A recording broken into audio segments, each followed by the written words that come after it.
Welcome back, fourth graders. It is Tuesday, and we're going to be talking about the pieces in a story, specifically the narrator. So, yesterday we talked about personal narratives and how a personal narrative is a true story about you and the things that you've experienced.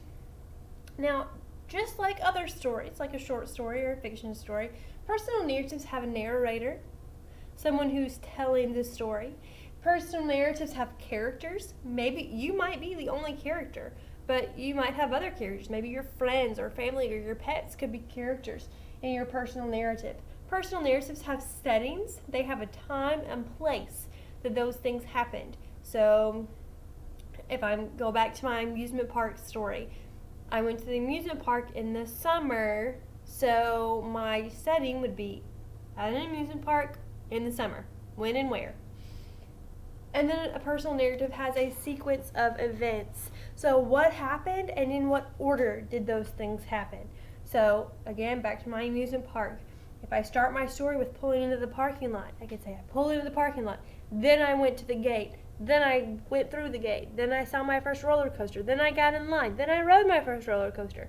And you see these events unfold in the order that they happened. That is the sequence of events. So today, I want to specifically talk about the narrator. So the narrator has a very specific voice in a story. They are the ones telling the story. So how do writers or authors give their narrator a voice? How does the reader know how old the narrator is? Whether the narrator thinks that the events happening are good or bad or exciting or sad. What is the perspective of the narrator? How does the narrator feel about these things?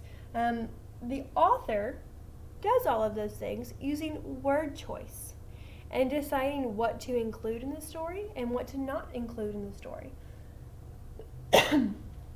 Excuse me.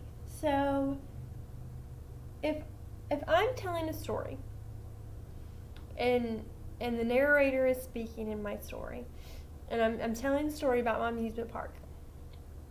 I went to an amusement park for the first time just 2 years ago. So am I going to tell this story? Am I going to use the words that a 5-year-old would use?